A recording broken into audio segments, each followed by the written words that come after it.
father used to say, holy smokehouse. Come on. Now I just got to learn about how to edit these. Say, holy smokehouse. There we go. And we are live. And it is March 15th, 2022. And this is Triple T, Talk Time with TJ. My name is TJ Zebel. I could give you a whole list of stuff I do, but that would take up the 2 hours that we have.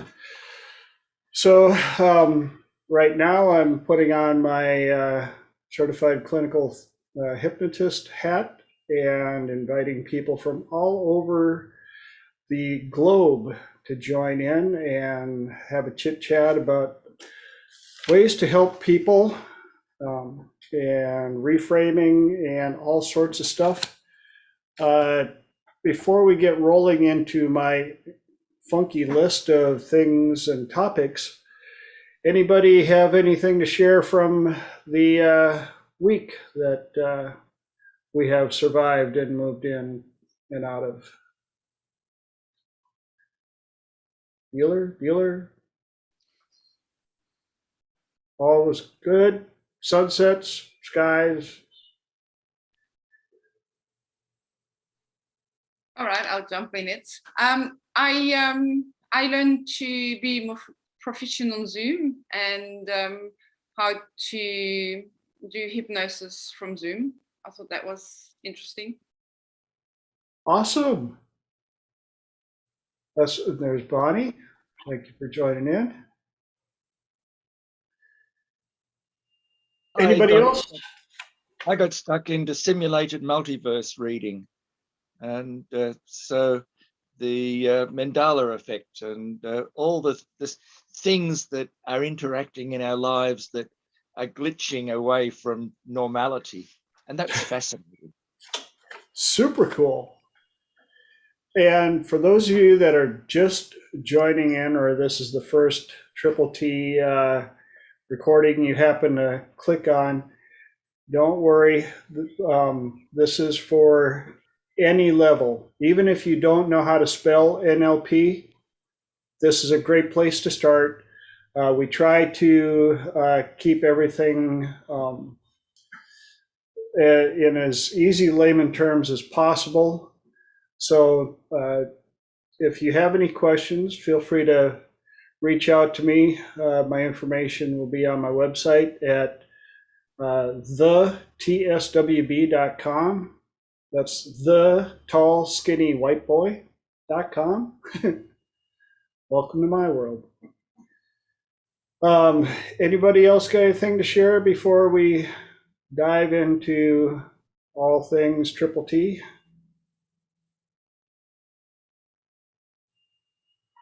All right.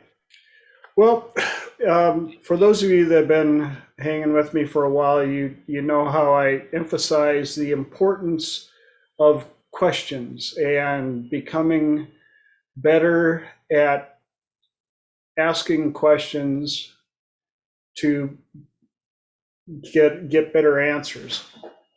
One of the examples that I've heard that I like is if you've ever gone on to Google to try and research something, and you notice that you can type in the question 4 or 5 different ways and get 4 or 5 different sets of answers. So you have to be really cognizant of what question you're asking. And sometimes it's almost like the game of, okay, so how can this question be misconstrued? So what would be a better way to ask it? Then Tina happened to order a book, just came in a little bit ago, and she was reading a little bit to me on the backside. And it caught me off guard because we both looked at each other and she goes, yeah, that kind of sounds like the stuff you teach. And the book is called A More Beautiful Question by Warren Berger. And on the back, some of the stuff that comes in here, why aren't we nurturing kids' natural ability to question? And what can parents and schools do about that?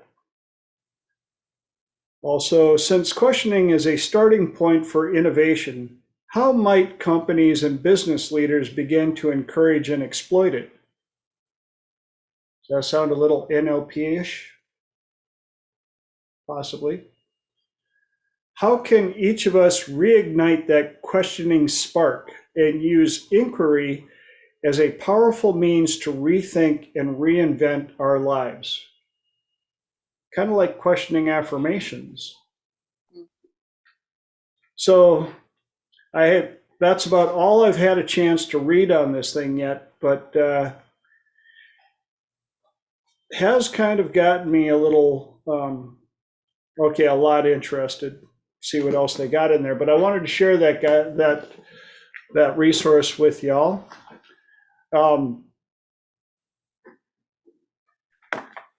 Any input, questions on that? You notice I do that a lot because I like to include you guys. Again, if this is your first time here, the first hour I share as much as I can that I found over the week. And then the second hour, I open it up to questions, input, and stuff from all of you. So if you've got something, you don't always have to wait till the last hour, but that's definitely the time to bring it out. I kind of have a question about what we're talking about right now.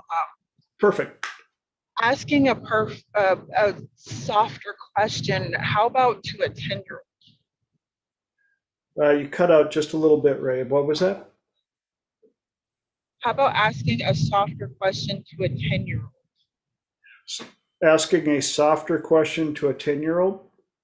I'm trying to get my son to open up, and he is pretty much, you could do water torture, Chinese water torture on the child, and he will not talk. Okay.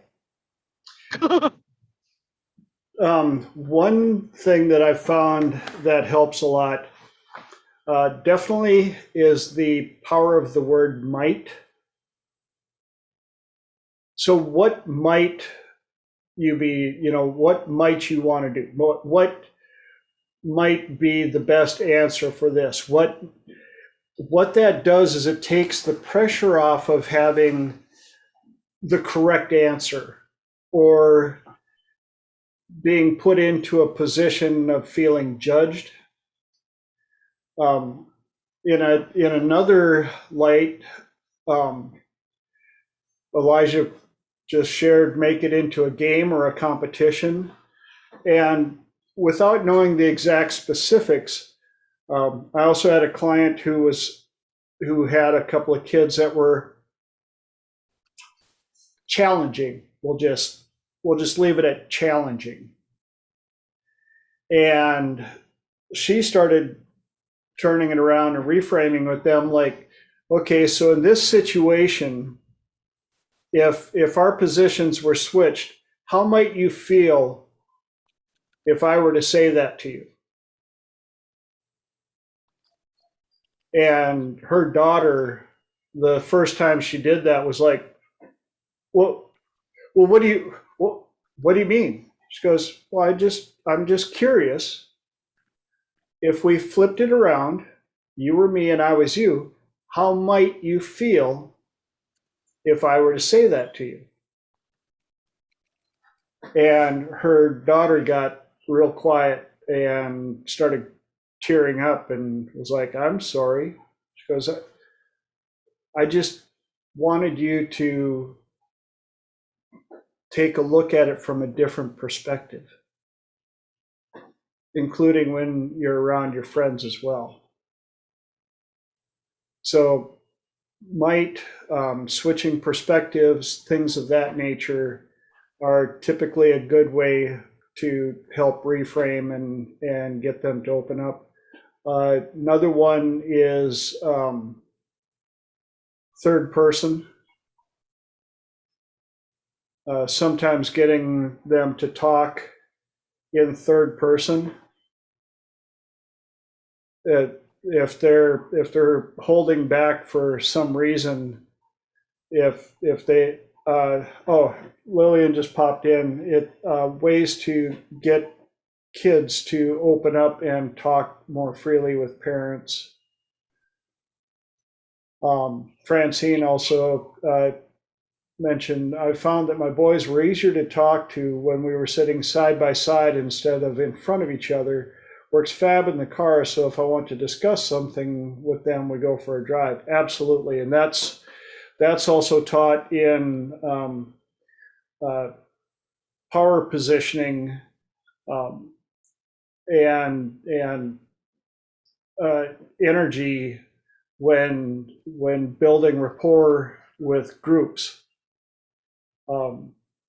Because even in dating, and sometimes I've mentioned that I wish that a lot of this stuff didn't come out of the dating community, because people think that because of that, that's the only way it should be used or could be used or whatever. But even in the dating world, if you want to be able to walk up without an energy wall, you don't walk straight towards them. You walk off to the side and then turn in on the other side so that you're shoulder to shoulder facing forward on the same plane.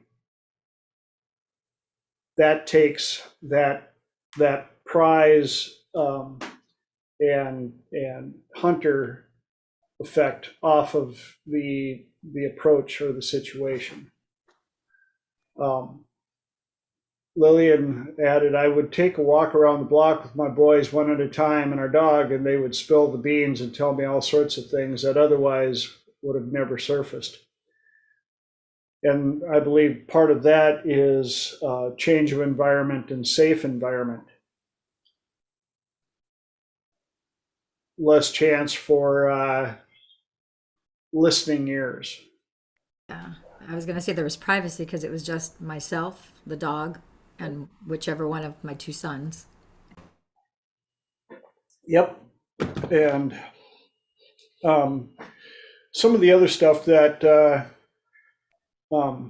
Chase Hughes has a large amount of resources on this stuff as well, being in military interrogation specialist. And it's not so much understanding the process to become an interrogator, but understanding the energetics and the vocabulary behind quick rapport and setting up a safe space to obtain information. Does that help? That helps a lot, actually. I'm gonna try that tonight when I get home, because I did the echo thing on Keegan, and he got so excited that we were talking about Pokemon. So, but he was telling me all the different ones, and I echoed each one back at him, and his eyes just got bigger. You could see his energy was just booming. He was so excited, and I kept saying what he was saying. Awesome. Proud of you. And now, one little thing I'm going to add to that for everybody here. Don't call it an echo thing. It's just, no, and I don't mean it as in title. I mean more of the psychology behind it. You talked to him, you did echo conversation, you did echo talk, you got to echo with him, even if you just call it echo. But what you yes, the results, how flippin' cool is that? Yeah. And that's again why I those of you that have been around me for a while know that I pound this all the time. Echo, echo, echo. It's one of the most amazing conversation styles out there. It's not a trick. It's not something you do to somebody. It's what you do for somebody to make them feel better, heard, and understood. And it's free. Yeah, it definitely made my son feel like he was heard. So, and I mean, your mom was listening, Yeah. and he's had a hard time with that. So, being able to listen for him, to hear what he has to say, and that he's not just a kid, Yep. but that he's a person and he matters, made him feel very warm and exhilarated and just seen. Cool. Here's another little thing. Would you have known all the names of the Pokemon stuff? Absolutely not. You know who else knew that? He did. Until he started hearing the names coming out of your mouth and was like, holy cow! Like, mom actually said the name. Yeah. And the inner kid was going, did you hear that? Is that our mom? Are you? That's our mom? Like, wow, superstar. Cool, cool, cool. So keep up the good work. And yes, like Nancy added, and that mom cares about what he's talking about. And how hard was it? To say those names was very hard. Well, But to or be was able it to, pronounce those names was hard? have you ever looked at a Pokemon book? No, that's what I Those mean. words don't really. That's why you I have. allowed. Go ahead. That's why you have to echo his. No. Yeah, I allowed him to correct me, so Yes. he knew that I was being able to understand the words. And in doing so, you won 10 trillion mom awards. Woo-hoo, super mom. Bing, bing. High award of Yep. the year. And this weekend Elijah we're also. having Pokemon birthday. So Cool. Elijah also added in, you can also ask him if you forgot some of the names sometime, asking him to remind you or maybe even teach you a trick to remembering them. Doing this will give him some authority and expertise, and I'll bet he'll love it.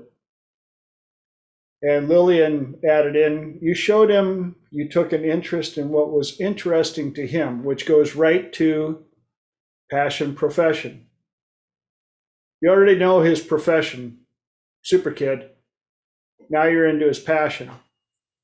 And that'll get him talking all the time. That's also a good place that, sometimes if you need to, you can use them as a metaphor for talking about challenging topics and things of that nature. So what might it be like if da-da-da and da-da-da were in this situation? What would be the best way for them to handle it? And now he can step outside of the situation that he doesn't want to talk about, but he can tell you what the Pokemon people should do. And in doing so, that allows him to talk it through himself without having to burden you with what he's going through. Does that make sense? Goop, goop. All right. Anybody else before we jump into some more of the crazy stuff that runs through my mind here. Okay. Next one on my list of stuff is planning.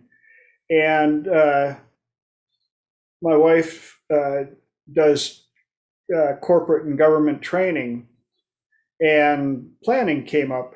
And one of the quotes, and I forgot to get the name of the person it came from, but this was actually done in a study where it was shown that for every minute that you invest into planning, you save 10 minutes in execution. I'm going to repeat that again for those of you that just went, what the what? What? For every minute you invest in planning, you save 10 minutes in execution. And I'm one of those possible over planners because I may not be the president of Overbuilders Anonymous, but he knows me. And I will sit there and look at a project and mull it through, just like our apartment project I'm working on now. I've been finding items and materials for that thing since we moved here. That was in September. This is March. But I'm one of those that can look at a project and map it out in my head and put together material lists as I'm going through and adding on to it. And then there are people like my wife, God bless her, and she'll watch this, and she's heard me say it before. She's been in government and stuff for so long that she can't envision a project until she's got a 3D CAD printout with color swatches, elevations, estimations, labor costs, the length, project due dates and things of that nature. And then she met me. I'm like, babe, it's just when I get done, it's going to look, but I can't see that. I'm like, just trust me. But what? Just trust me.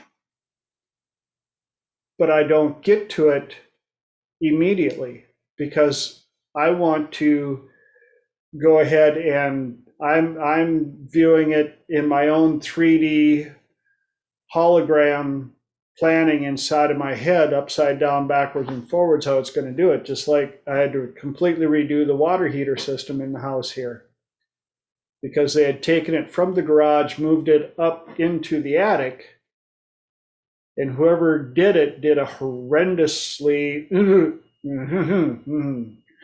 I do not want that plumber do. I wouldn't let him hook up a hose on this house after the stuff I saw. So I had to unengineer all of the stuff he did and then engineer in a recirculation line that he had added upstairs, which wasn't in the existing system downstairs. And then on top of it, I had to make sure that because I don't do this every single day, I had to make sure that it doesn't leak inside of the walls, that I had to do connections and solder copper lines inside of the wall and then seal them up in the wall without being able to pressure test them. A little nervous, slightly nerve-wracking.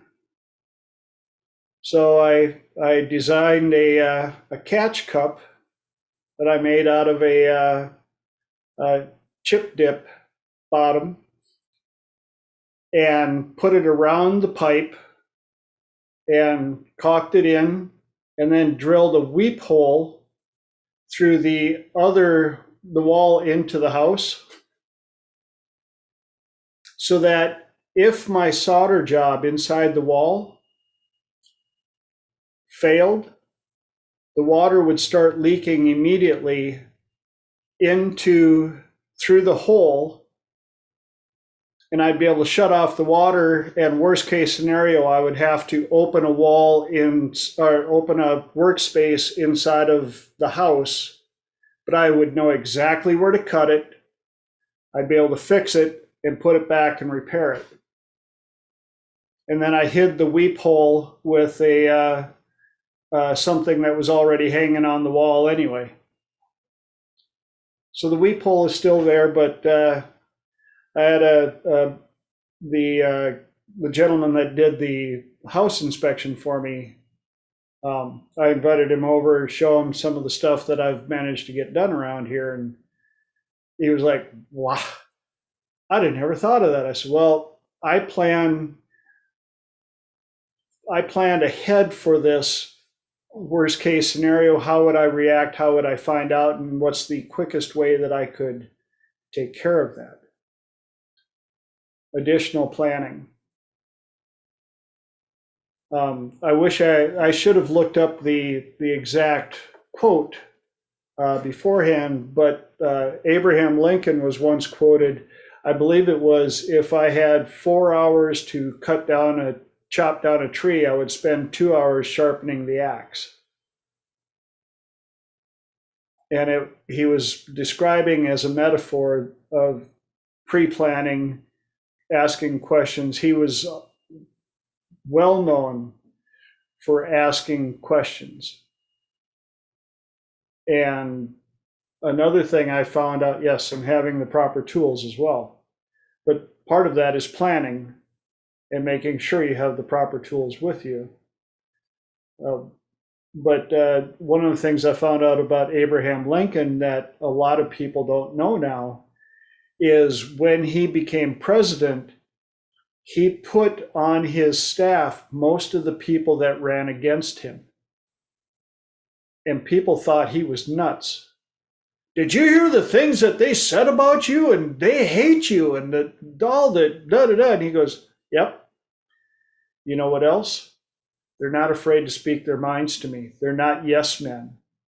If I come up with an idea, I know that they will they will not have a problem speaking up against my ideas and keeping me in line." And I thought that was brilliant. Holly looked it up, and I had my ratio off. Give me 6 hours to chop down a tree, and I will spend the first 4 hours sharpening the axe. Abraham Lincoln. There was another story just like that, where two lumberjacks, one was kind of competing with the other. The other one didn't realize it, but the other one was competing, he wanted to be able to cut down the most trees. And they always took an hour for lunch. And the guy that he was competing against, every time lunch break, he left the job site. And when he came back, he was eating a sandwich. And if the first guy was, we'll just call him, A was the guy that went to lunch, B was the guy that was trying to compete with him. In the morning, B was almost able to keep up with him. Then lunch break would happen, and he would rest and eat his lunch, and the other guy would come back from lunch break eating a sandwich, and they would go back to work, and A would just mow him down, and B couldn't keep up with him. So finally one day, B couldn't take it anymore, and the guy came back and he goes, "You know, every day you leave for lunch, and when you come back, you're still eating lunch. What are you doing? Where do you go?" And A said, "I go to sharpen my axe because I got work to do." The other guy thought he needed the rest. B thought he needed the rest, so he rested so he could be good and strong, A went and sharpened his axe. B couldn't keep up with him.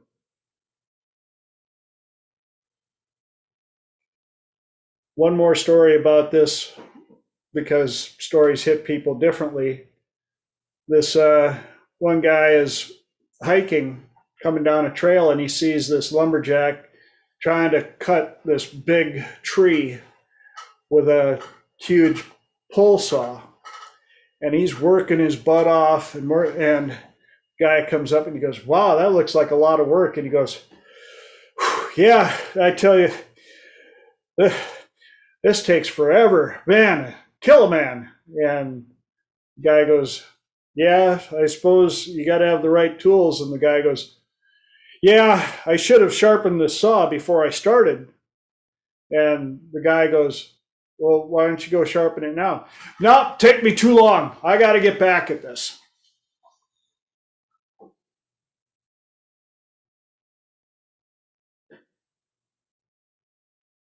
Yep. Kind of ironic, isn't it? Sometimes we're too busy to stop to plan to sharpen the saw to make the job easier and possibly get it done even faster.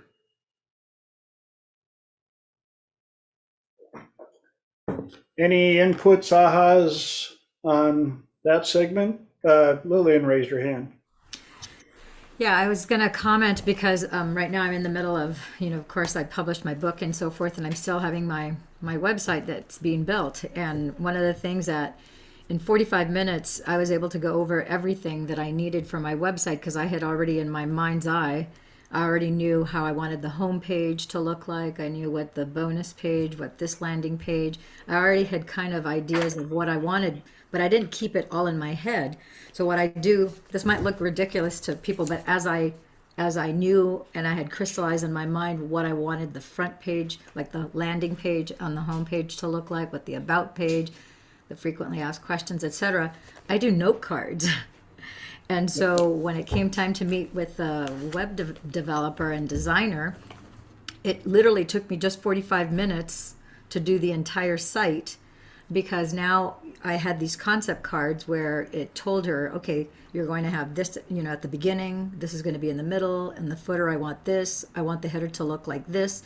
So, every page of so basically I had everything spelt out where I just literally laid out the cards. And in 45 minutes, I pretty much spelled out the whole design. And then she had like a spiral binder that was kind of big. And so she was just able to draw everything out according to everything that I told her based on the cards. And so immediately she was able to start. And so I'm paying her per hour. So that was a really good, efficient use of my time, as opposed to trying to get these concepts out of my head and then try to convey it to her. I already had the bullet points all written out, and so that went quick. And so she's been working on the site ever since, and anything that I need to add to, I just keep on adding, to my little concept 3x5 cards, and then I shoot her an email, and then we talk about it a little bit, and we're off to the races. But it's just very efficient. 1 minute of planning. Yeah, because otherwise I'd be spending hours with her trying to figure out what do I want on the home page and how do I want this to function, and Ka-ching. Ka-ching. and then me. So that would Ka-ching. cost me a fortune. But because I knew exactly what I wanted, how I wanted, I wanted to also get some of her input for like color design and to keep it really professional and clean. That's what I'm paying for, is for that expertise. But I'm the one who has to be responsible for the content because it's my intellectual property, right? Exactly. Good So, job. Awesome. Anybody else? Or I've got a whole bunch of stuff, and we burned up over half my time here, but had a unique, a funny little quote that I came up with one of my clients this last week. And do you exercise or exercise your demons? The difference is an E or an O. Do you exercise or exorcise your demons? It depends. Because there's plenty of people out there that I've met who exercise their demons every day. Like, no wonder he's so strong. You take him to the gym every day. You get angry and this and that and all these energies and I just can't control my demons. Well, stop feeding them and giving them everything they need and sending them to the gym so they get healthier and stronger. Try exercising them. Have an exorcism done on your demons. There's a lot of people here on this panel that can help people with that. I know, because I know enough of you, and I know that many of you are quite talented in that department. Dark night of the soul. I've heard it before, but there was a quote that I heard this week by Reverend Dr. Michael Beckwith. And the quote was, "Dark night of the soul is when you no longer want to be the person you are, but the person that you want to be hasn't shown up yet, causing extreme frustration and stress." I'll read that one more time to let you guys kind of grasp onto it. Dark night of the soul is when you no longer want to be the person you are, but the person that you want to be hasn't shown up yet, causing extreme frustration and stress. Been there, done that, still got the scar. Actually, I still got the lines, a couple of them up in here. And yeah, it's that part where you know who you can be or should be or could be, and you're going through so much shit, technical term, but when you come out of it and you get the chance to be that person that you knew you could be, that's when these wonderful little lines show up. And you can tell on some people and some of the stories that they have. But when I heard that explanation, I went, how many people out there right now, especially with what has happened in the last 2 years, are currently in the middle or in a deep part of their dark night of the souls?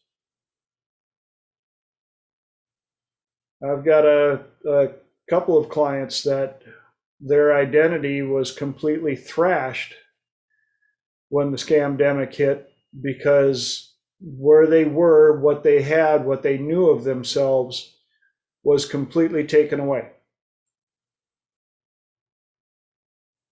And now they're here, but they know that they could or they want to be here. And a lot of depression, a lot of anxiety, things of that nature. And that's where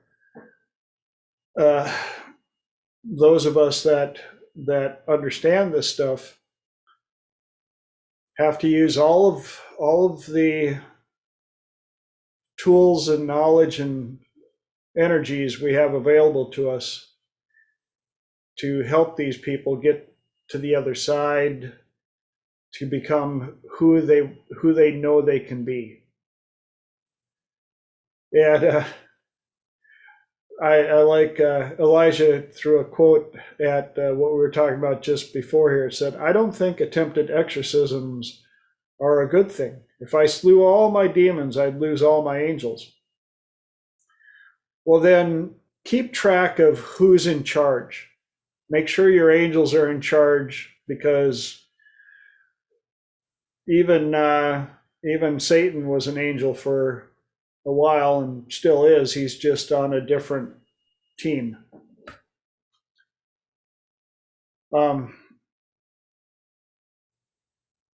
Squirrel.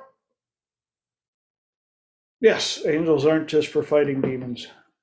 Exactly. Thank you, Lillian. Any input or thoughts on Dark Night of the Souls?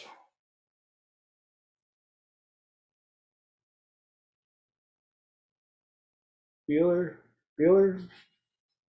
Okay. Here's I a.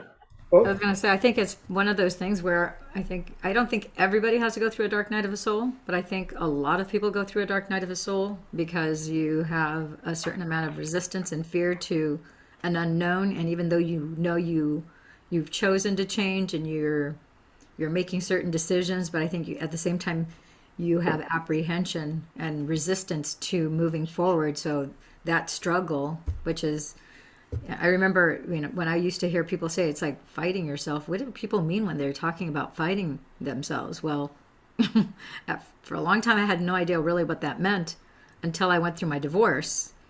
And in the second year of my divorce, I learned what it meant to fight yourself. And things got difficult the second year, and the third year, and the fourth year. And it was a 6 long-year process where part of that time I was fighting myself because even though I knew I wanted, I was the one who decided that I wanted to make this big change. There was also fear because I hadn't done it before.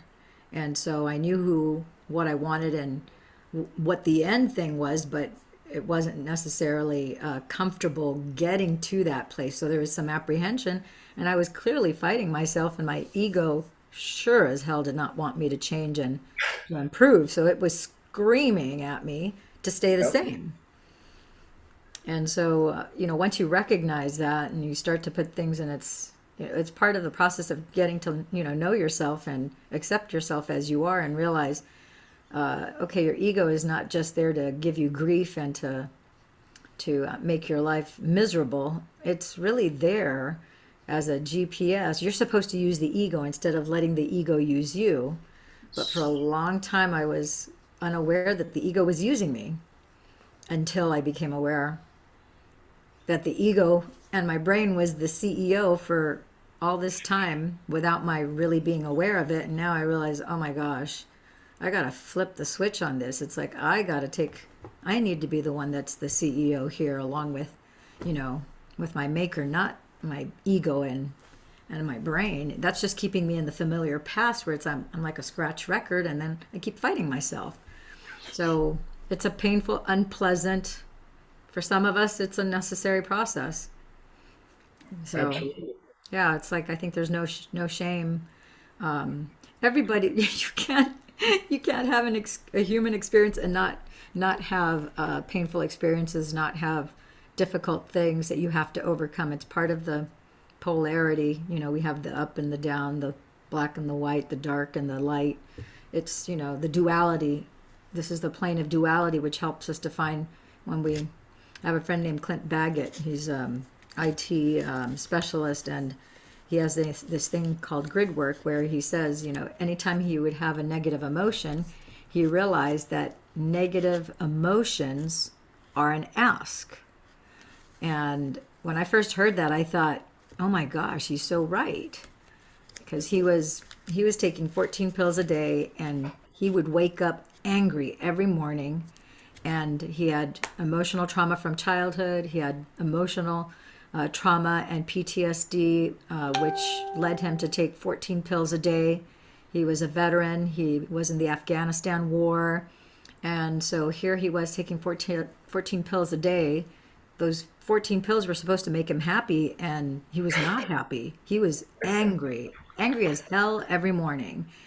And he knew something had to change. And so to reach for happy was not an easy thing.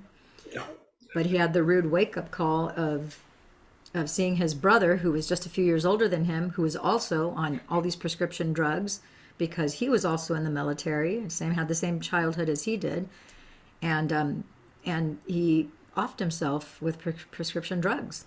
And so he knew that if he didn't change something soon, that he was going to end up like his brother. So he decided, I need to figure out how to get myself off these pills and that anger is an ask for happiness, because my being wants to be happy. I'm just really angry that I'm not happy now. So negative emotions are actually an ask. What a concept, huh? Yeah, no kidding.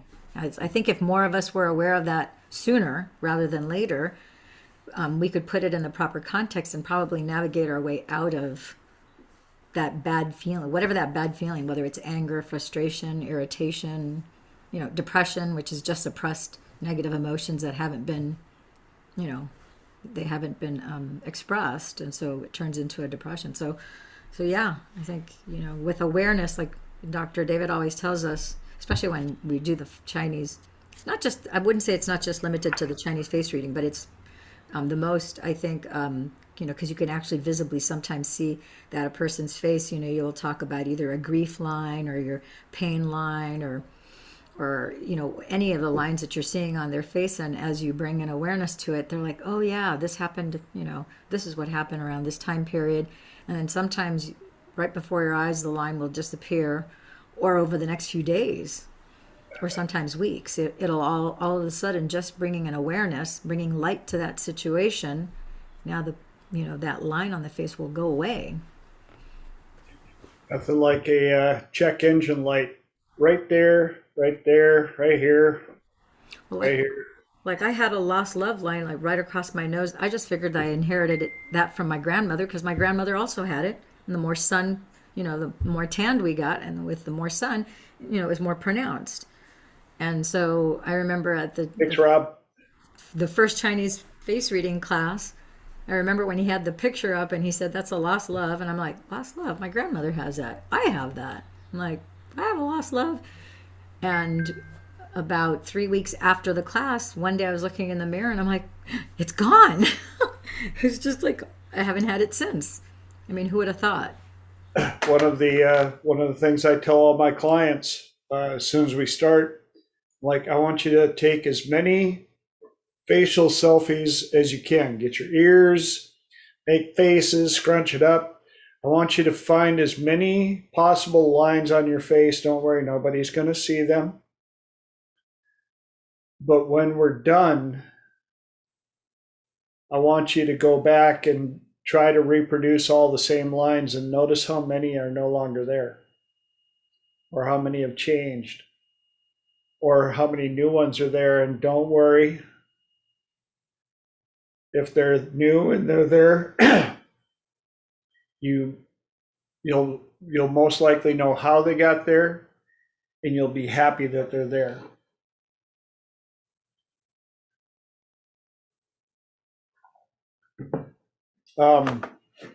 Anybody else before we bring up the next one? Bueller. All right.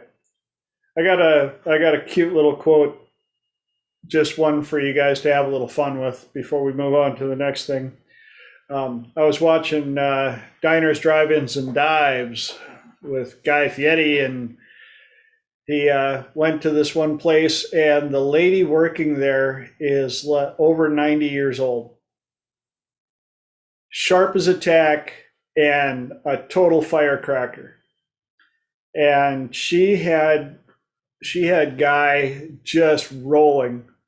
And one of her favorite things of saying, imitated by many, duplicated by none.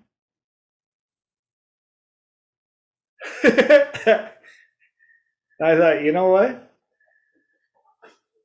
How cool would that be just for us to, make our own life that way? Make it to where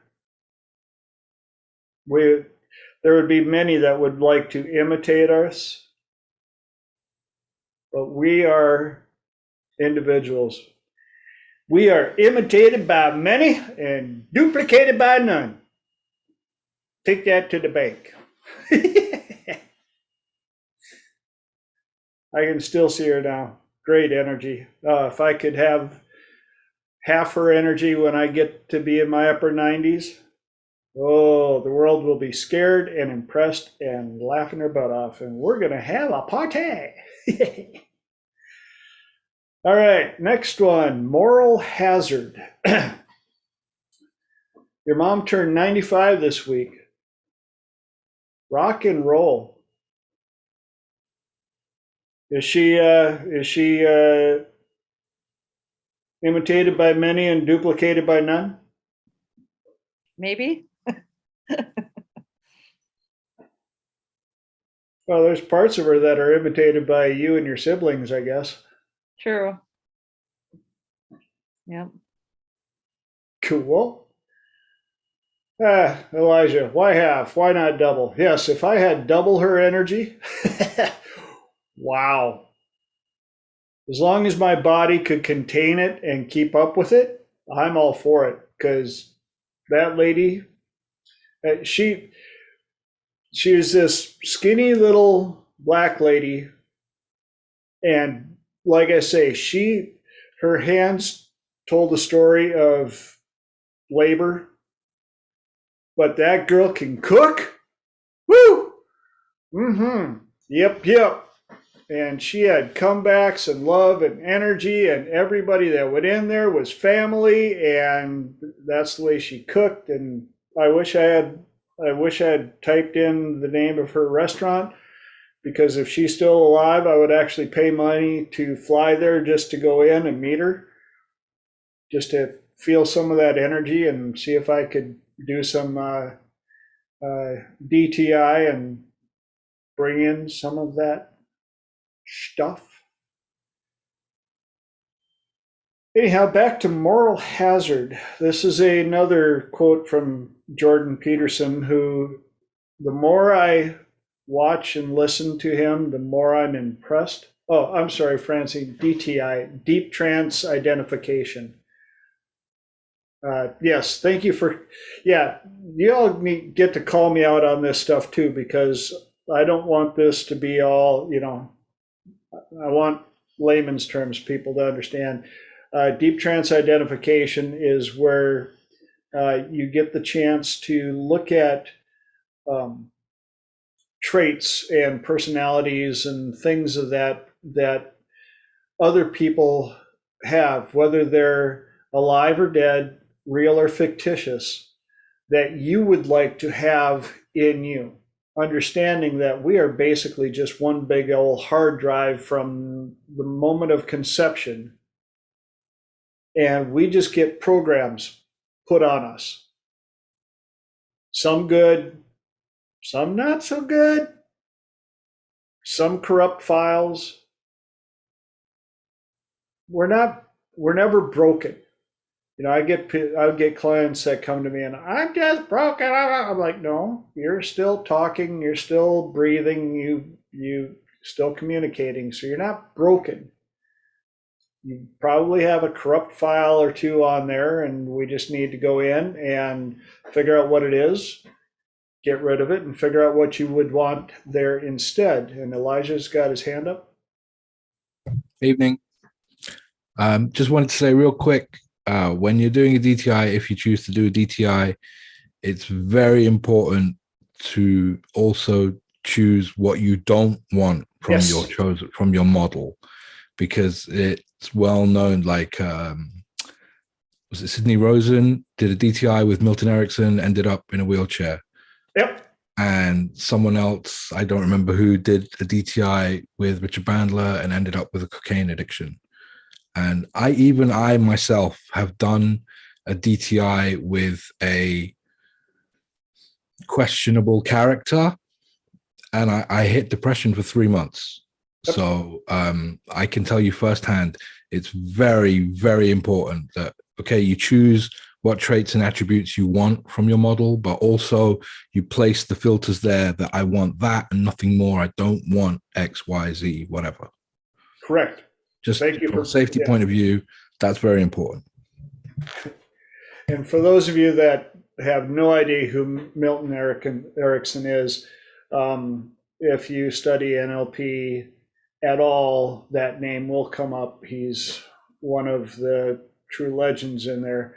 And one of the funny stories I heard about that episode was the gentleman who did a DTI on Erickson and ended up in the wheelchair. They actually ended up next to each other, and Erickson knew what had happened.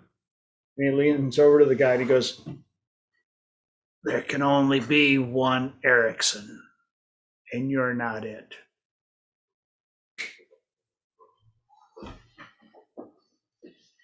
Took care of that. So yes, be very, very conscious about what you're looking to gain from the person who, especially, I went over this with a client today, who has been dealing with anxiety and depression and not feeling like they're enough. And I said, well, who are you comparing yourself to? Well, all these other people that are so happy. And okay, thanks, Bonnie. See ya. All these other people that are so happy and successful. And I went, again, back to Jordan Peterson, a great quote. DTI, no, is not along the lines of pillars of power. Pillars of power are straightforward energies that you create yourself.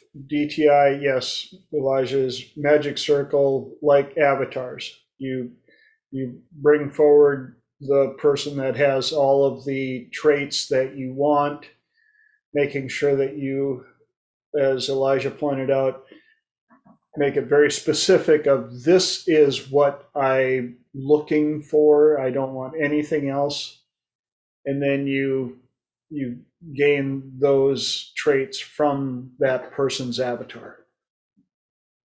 And that's actually part of the training that I will be doing end of this month, March 25th and 26th, here in Texas. So my first live training of the year, and you heard it here. Many more to come, planning on anyway.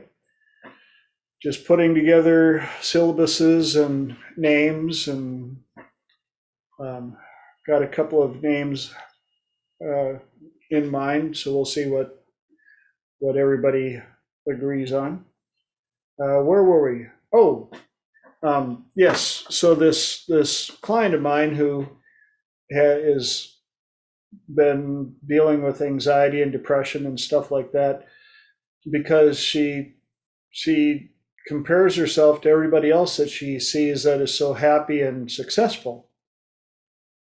And I said, do you think, out of all those people that you think that are out there that you're comparing yourself that are so happy and successful, how many of them do you think are going through the same shit you are? And Jordan Peterson painted it even darker. He's like, yeah, you're driving around or driving down the freeway and you see that guy in the Porsche convertible, with a nice suit on. You're like, he's so lucky. I wish I had, I wish I could be like him. And you have no idea that he's looking at every cement pillar along the way, wondering which one he could smash himself into and end it all because he's so flippin' ass miserable. You don't know what people are going through. Don't try to compare yourself to, and especially with social media. Talk about the epitome of fake masks. Filters, and I mean, holy cow, some of these ladies on Instagram have more filters than a coffee maker. Easy there, Keurig. You're good. I mean, if you ever showed up missing, they would never be able to find you because nobody knows what you actually look like. Well, here's her Instagram account. People thought they saw her, but that person was not nearly as cute. She actually looks like she's from Disney. Maybe we should check there. So she had, ironically and sadly, had not even thought of that that she was the only one that was trying to put up a false facade. And she's a successful veterinary. But as soon as she steps out of her practice, she shrinks down into this depressed person who's lonely. So, You know, TJ, yes. that reminds me of something I heard someone say once. They said, do you know what, Elijah? Horses have eyes on the sides of their heads, and yet they run straight forward. And in a race, they even blindfold the horses. It's like, thanks, buddy. I couldn't see where I was going anyway, but you blindfolded me anyway with the blinkers. And the horses in the race have absolutely no idea whether they're in front or behind. They just know they're running amongst the other horses. They just run their own race. And you, Elijah, you need to focus on doing the same thing. Don't worry about what anyone else is doing. Don't worry about how everyone else is looking. You just run your race. And it always stuck with me. So I just wanted to share that. That is flipping awesome. That's a great metaphor. The other part that I like about that, they're all running as fast as they can. It has no bearing on you. Yeah. You see, your real competition is not other people. Your real competition is the lazy version of you and your procrastinating side and your kind of, oh, you know, I'll have an extra 15 minutes in bed and then I'll get up. You're competing with that guy or that girl, the other part of you that is not as, well, I don't know, willing to do things, let's say, to put it nicely, right? And we all have a little bit of that in us. And sometimes, you know, we do deserve a rest and we should be taking it easy and giving ourselves a break. But that's the real competition. The real competition is not from other people. It's from yourself. Yeah. It's from that blasted ego that I talked about earlier. That's fighting the true you. But you think that the darn ego is you, and it's not. Who are you going to feed? I do agree, but I don't want to fully vilify the ego. Well, the ego is there once you realize what the ego, that you can use the ego as opposed to letting the ego use you. Because like I went through a long period where I was like, my ego is not my amigo, it's my enemigo. So I was thinking of my ego as my enemy until back in 2020. It was either 2019 or 2020. I had the realization.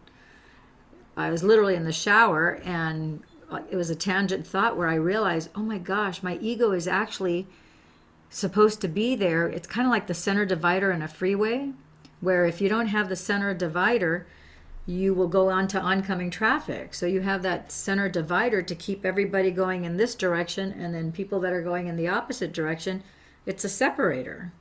So once I had that realization, it's like, wait a minute, I can use my ego.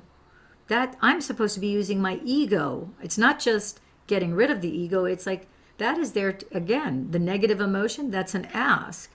So yeah, because she's still a part of you. Yeah. So I can use the ego. So then like in that, it didn't take very long. It was like I said, just over the course of several minutes, I literally in my mind's eye, as I was having this realization, I literally kissed my ego on both cheeks and going, now I understand why I have you. Because I went years thinking my ego is not my amigo, it's my enemigo, and I was berating my ego and almost admonishing myself for having an ego until I had that level of awareness where it's like, wait a minute, I can actually use my ego. My ego actually has a purpose, and it's like that center divide. It's keeping me going in the right direction. It's like, it's like a little red flag going, don't go this way. I'm like, oh, okay, thank you. Okay, you can go back in timeout. Yeah. So it's like that center divider. It was just like keeping me, the visual I had was like of a freeway, and the ego is like your center divider. It keeps you from going the wrong way into oncoming traffic that will obviously harm you. Yeah, that's profound. I think it's absolutely profound, very powerful. This is kind of ties a little bit into what I wrote earlier. You know, I wrote, oh, if I slew all my demons, I'd lose all my angels, right? What I was getting to was exactly that, what Lillian was describing now, that dark part of you, or that lazy part of you, or that part that you know, the thing you think you need to get rid of is still a part of you. And to reject it would be to reject a part of yourself, and your unconscious mind won't have that. What you're looking for really is an integration. You know, you want the droplet to rejoin the ocean and become whole, right? And that's when you have clarity. That's when you have alignment. That's when you get, because imagine like you had this one part and the rest of you was kind of vilifying that part. In essence, there's like twice the energy there, because you've got the energy of the part and the energy of the rest of you that's suppressing the part. So it needs to be the same amount of energy to suppress it, plus 1 unit higher to keep it there safely at all times. But when you eventually get the integration, all that energy becomes available for you, because you're not having to hold it down anymore, and plus it's now on your side. So you actually get twice the amount back. It's absolutely profound stuff. I really like the way you said it, Lillian. Thank you. Oh, you're welcome. You're welcome. Yeah, so now you have all that energy that you were wasting fighting your ego. Now that's like a creative life force energy that is now putting you in that, because you're in that whole centered place. So then now you get into this flow, and now you have all this extra energy that's going to creativity to create the life that you actually wanted, that you're no longer fighting against, knowing that you can attain it. And if you just keep focused on just every day, you know, if I do 1% of progress, which doesn't sound like a lot, but if I just do 1% progress every day, at the end of the year, 360% increase in progress from the year before, that's huge. Yes. So if Yeah, I just, yeah. Ray's got a question. Well, it's not necessarily a question, but an analogy that was told to me many years ago, that, you know, we're kind of like a gallon of white paint. You stick a droplet of black paint in it, it doesn't change it, it adds to it, but it works with it. It doesn't change the entire can of black or white paint to be completely black. It just adds to it to work with it. And that's what a lot of different parts of yourself, you're a can of white paint. And you have all these different colors that are your emotions, your projections, fears, everything that makes you you, and they've got to work together. So you don't want to,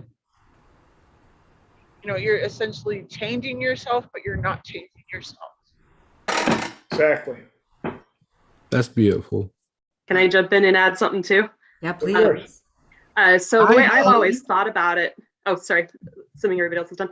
I've always thought about the ego, well, humility and pride, I think, are a lot of the words we're going to, but I think of the ego being how you feed it.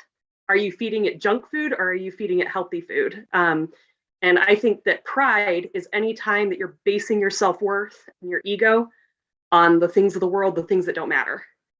And humility is any time that you're basing your self-worth and everything on the things that really do matter. And so, you know, if you are beating yourself up for not being the best at a test, that's pride. That's not humility. And another way I often think about it is, so it just, if you change your frame.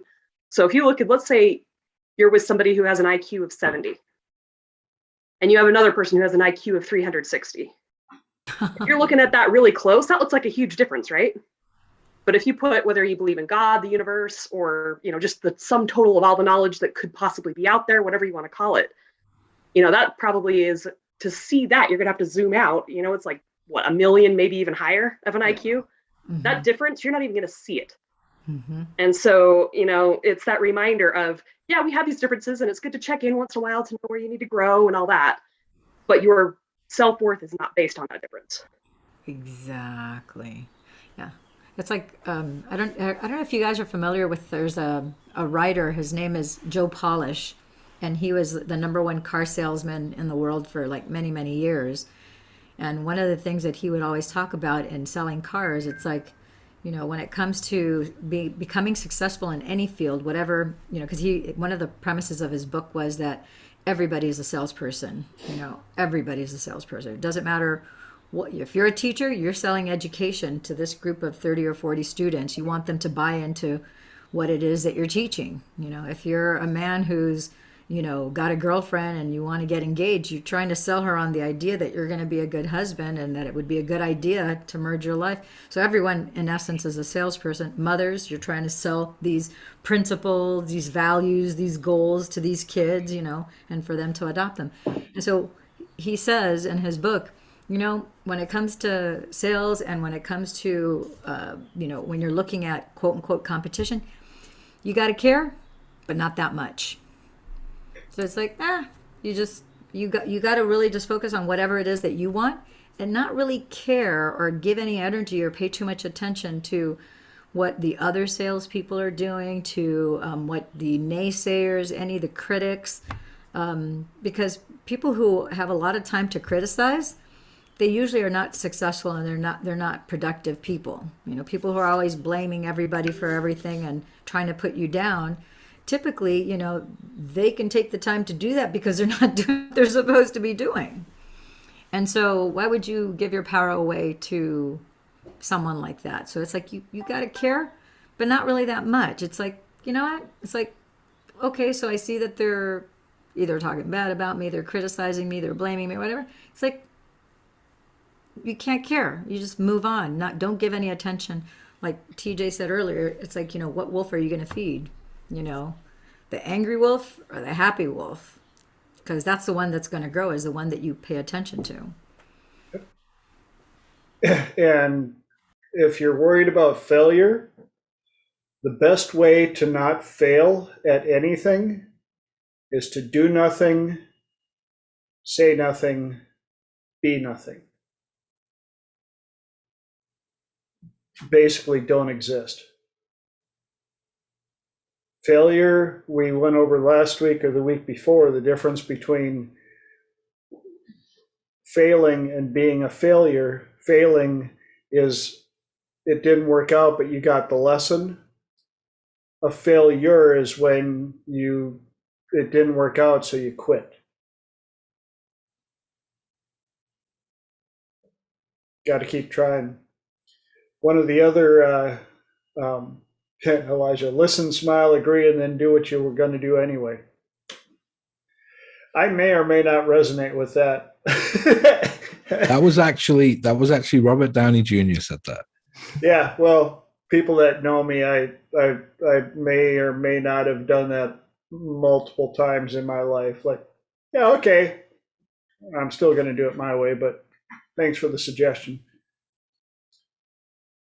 Another one that came up in my mind while this discussion was going on was, don't be afraid of the beast inside of you.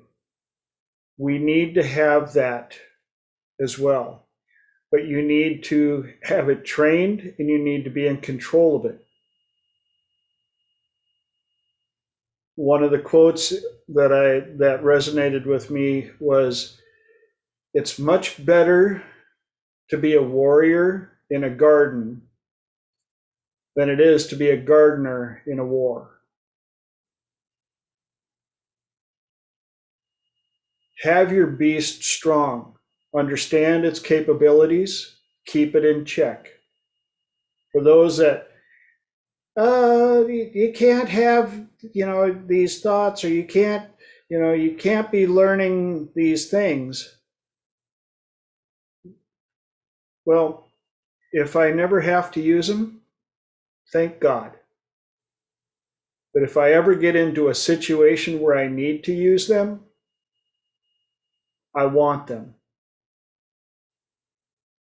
And it's just like even the anger that we experience. It's going to happen. And anger is not always a bad energy. It's a very powerful energy. And there are times when having that ability to harness that anger energy and focus it into proper usage will give you more capability than you ever could with understanding. So, Yeah, I was going to mention in my book, Intuition Manifesto, I talk about a gal named April Yvette who she went from $9 an hour to 9 million in a year. And it's because she got so angry that her grandmother, her aunts, her sisters, they were all poor and they all were uneducated and they all had abusive relationships. And she finally one day got so mad and said, enough, that's it. This stops here. My two daughters are not going to follow this legacy that all the women in my family have followed. I'm going to make something of myself. And then she talks about how it was anger that's what fueled her. yeah, She got angry and she goes, sometimes you have to take that anger and that's not necessarily a negative thing. It's the thing that will give you that oomph where you can just take off now, but it's a controlled anger. It's not an anger that's going postal or going crazy. You're not going berserk. It's a controlled anger and you channel that anger, that energy of anger, and it gives you that lift. And then you're able to quantum leap forward because it's a constructive use of your anger. exactly. Yep. In fact, I had a story. I actually met a lady who became very successful, and she goes, "You want to know how I did it or why I did it?" Because I asked my husband for $100 one time, and he goes, "What do you need it for?" And she went, "I just want $100. I want to go." "Well, what's it for? What do you need? What? And she said, "Forget it," and walked away. And that anger went straight to the warrior that went, "I will never be put into a position where I have to ask for money ever again.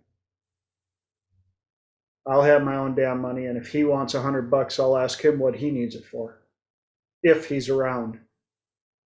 And he couldn't handle her success, and she wasn't going to give it up because her angry warrior went, "That line was drawn into sand, ain't going back." Elijah gave a download for you guys if you want to grab it while it's still available. Just a Anybody very else? short What's that? 2 minute. It's just a very short 2 minute summary of what you were just talking about. Oh, cool. Yeah. Anybody else got any? How do we get it from topics? here? Do we just click on the file and it'll automatically download? First click downloads it, the second click plays it.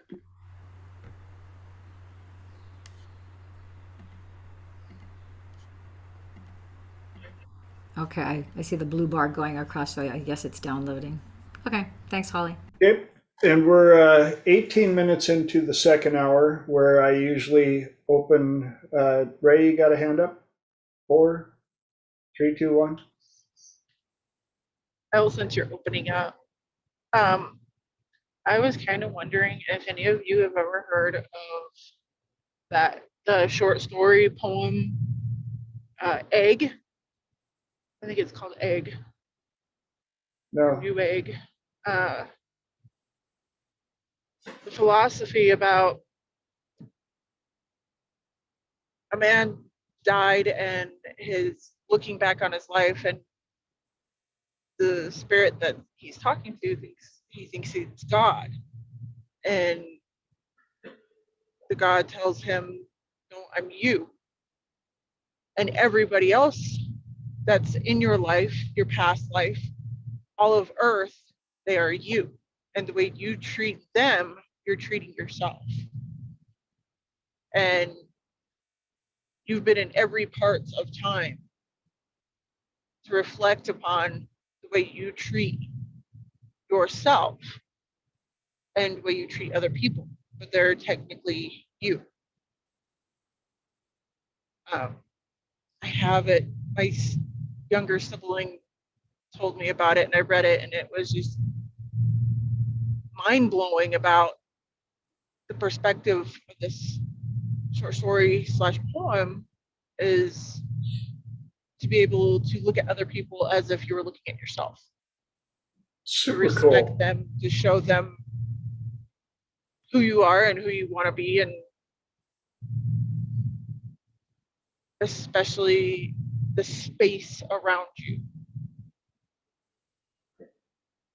So everyone is you pushed out is what you're saying, that poem, the poem's called Egg? I think it's called Egg. I'm gonna have to look that up.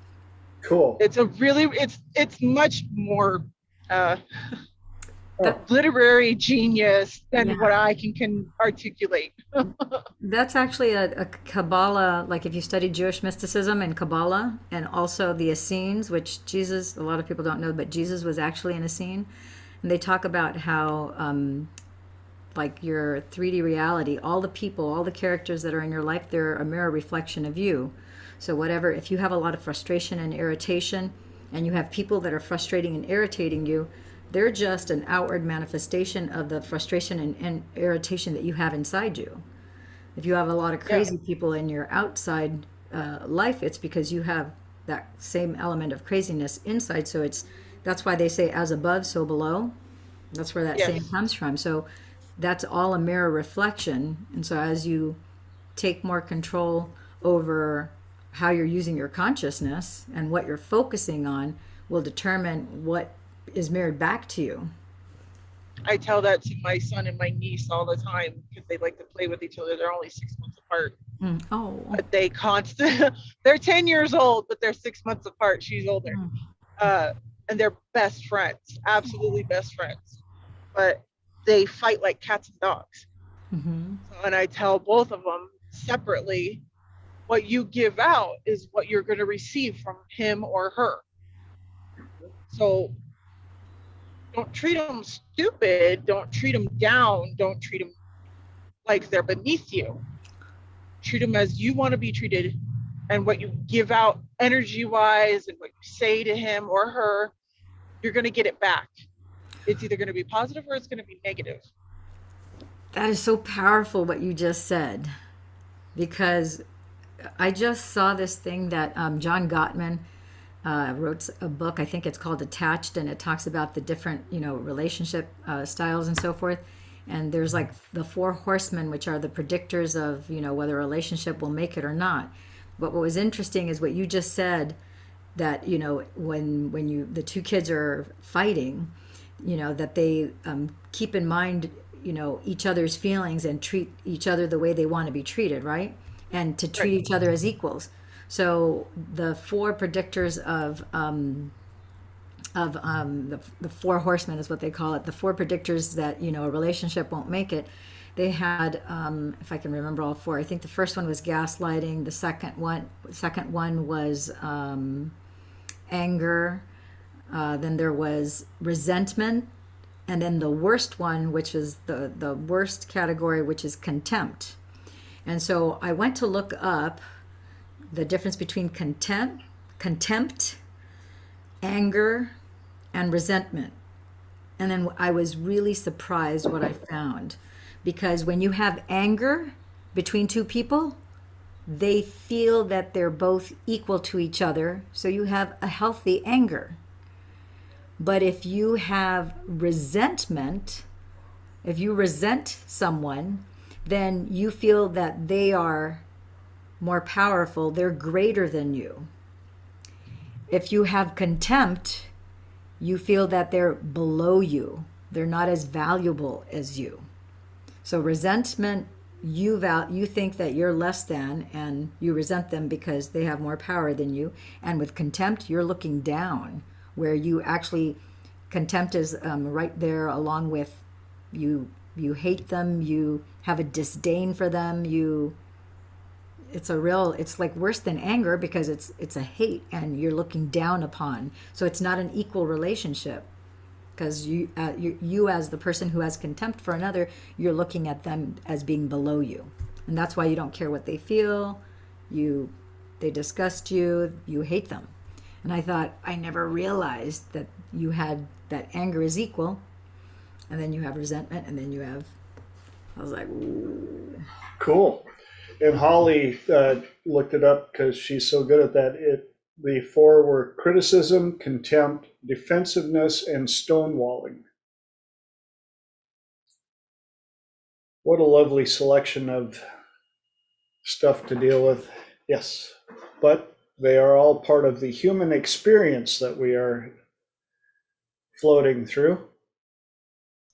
And they're all revealed with micro expressions as well. Yes, micro expressions as well. And it also goes back to one of the things where if you want to know a lot about a person, watch how they treat people who how they treat certain. Yes, I've always watched people how they treat checkout clerks and wait staff and stuff like that. It'll tell you so much about a person. It's really interesting. I also found out a couple of weeks ago the difference between listeners, talkers, and conversationalists, which was a sadly interesting experience to watch. We were at an event and a diverse group of people, and some of them were amazing listeners but rarely said anything. Some were amazing conversationalists, and some were just talkers. And if you had something to say, they were just waiting for you to shut your pie hole so they could start talking again. And I watched that and I went, wow. Imagine what they must be like, all of them, when they're alone in their head. What have the talkers learned? Or how do they learn? Or where do they learn? Or when do they learn? First, they got to shut up to learn something. The conversationalists, what a pleasure to be around. Because the conversation flowed back and forth, both interested in, they were interested in people and stuff. And I felt sorry for the listeners in a way, because they were typically the ones that, the difference between the listener and the conversationalist, we're taught, like with echo talk, if you properly echo people, they will talk. But you echo because you're listening and you're interested. Whereas what I saw with the listeners was like, oh, geez, we're in a conversation. Okay, yep, just go ahead and talk. And the talkers love the listeners, because the listeners don't want to interrupt. They're not holding a conversation. They're a human wall, a human sponge to absorb all the sound coming out of the talker's mouth. They're like a trash can sometimes. Yeah, pretty much. Which again, they also, I watched them and they didn't start any conversations. They were approached and talked to. And some of the conversationalists tried to urge them and get them into a conversation. No, I'm a listener. I'll be over here in the corner just listening. It's like the two one-way streets. One just listens, doesn't participate, and then the talker doesn't listen. It just spews. So it's like where you got the conversationalist. If you have two conversationalists, then it's like a healthy dance of energy and exchange of ideas, and both are present. You know, the other funny thing that I noticed about conversationalists, they'll draw in listeners. Talkers will walk away, but listeners will come in and listen to the conversation because they don't mind listening. They just don't want to be part of the conversation. They just want to be part of energy. And a lot of times they don't feel like they have anything of value to add. And those of us that are trained conversationalists know how to deal with, are more willing to deal with listeners than talkers. I don't have a whole lot of patience for talkers. I'll have a conversation. Well, when I realize that I'm not there for a conversation, I'm just there so that they can talk about themselves. I'm like,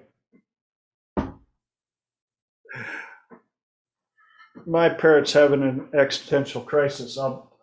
But hold that thought. You know, in fact, there's a wall right behind you.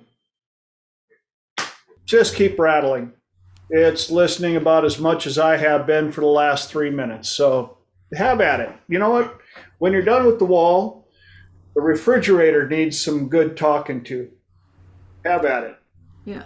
You know, the sad thing, TJ, about that, about the talker and the listener, is that they don't realize it, but they're both cheating themselves. Yes. Because they're conversationalists because they recognize that every human being has, usually, in my experience, they have like really fascinating stories. If you start to talk to someone and give them, you know, the safe space to really open up and share who they truly are with any kind of judgment, criticism, or blame, most people will open up and tell you things that they don't usually tell other people, because not everyone is open and receptive to really seeing and hearing them. And you will learn some incredible things about people and the resilience of the human spirit that to me, sometimes it's awe-striking. And I've noticed that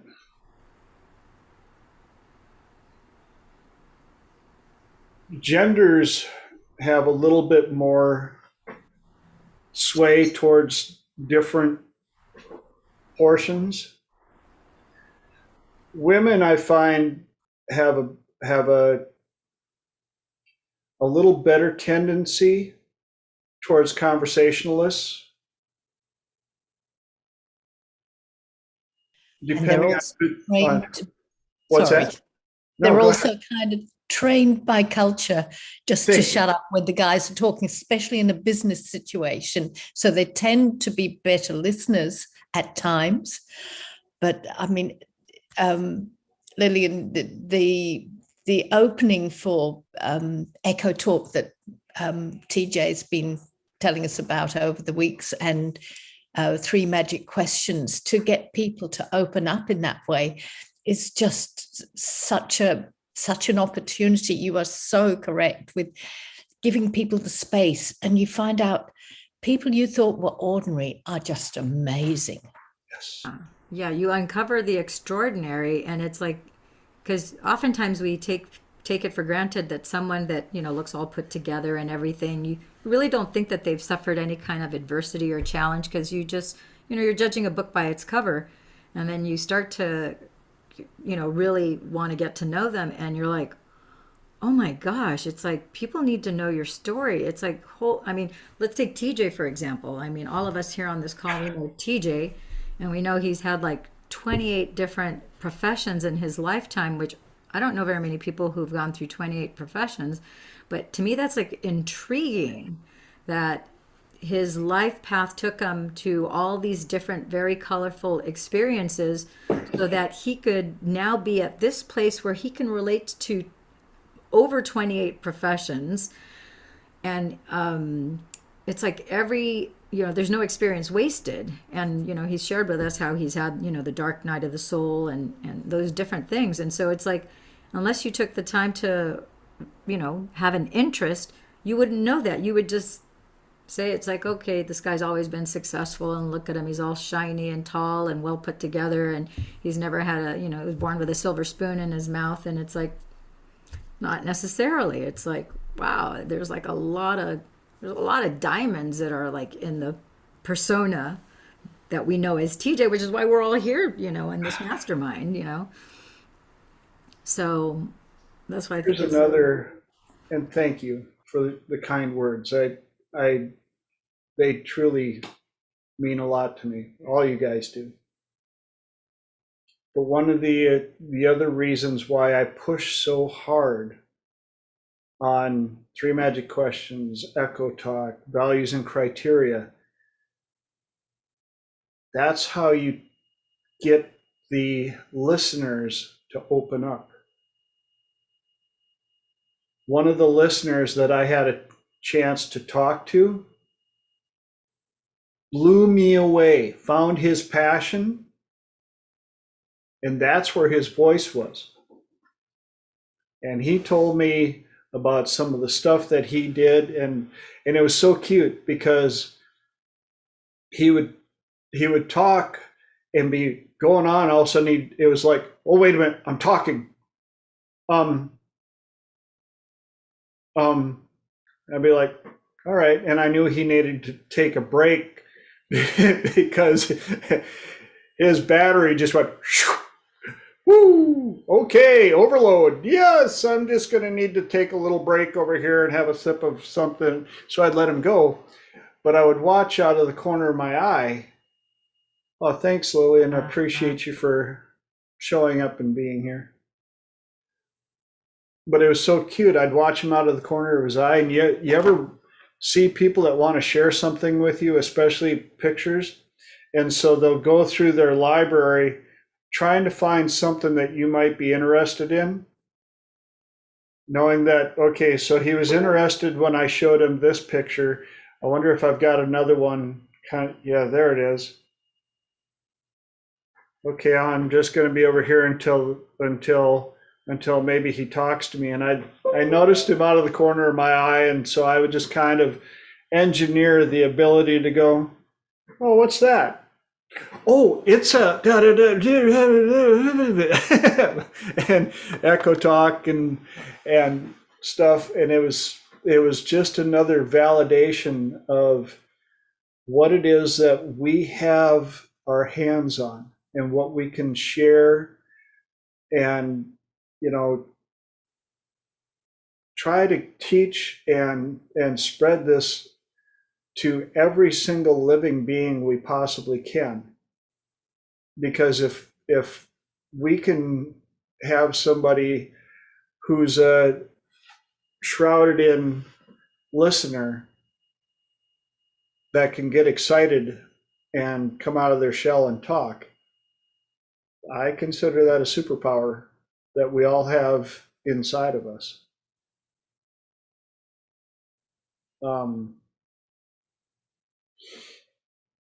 And there's that.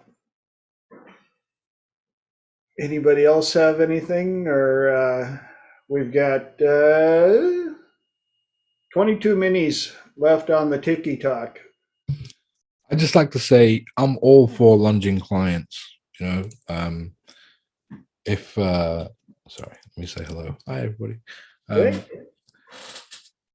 Like if someone wants to talk and they just want to keep talking, do you know what I do? I let them talk.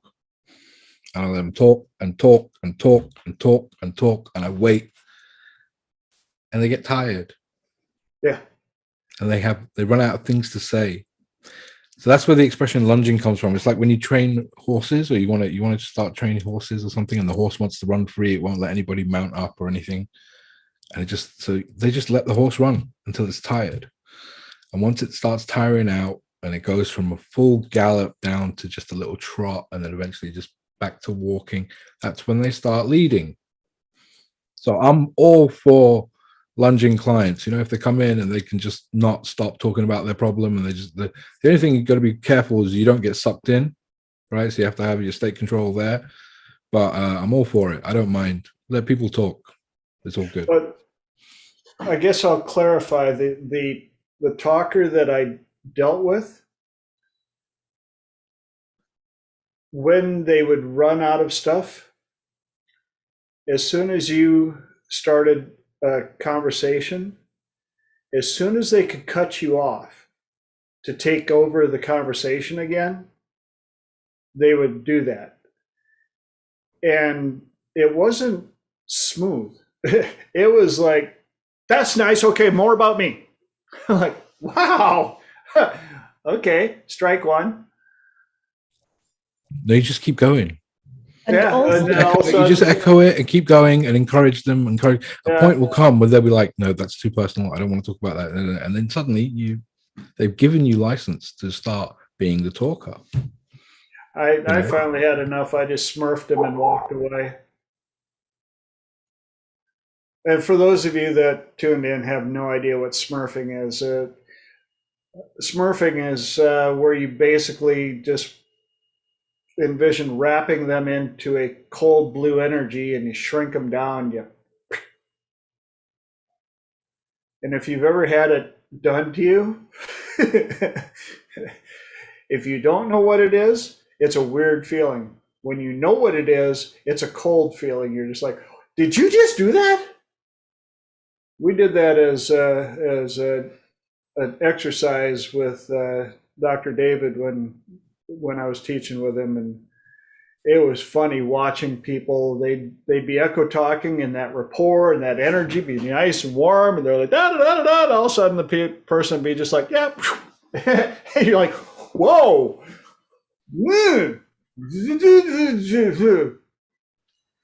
It's not just people. It's not just people, TJ. I've smurfed snow.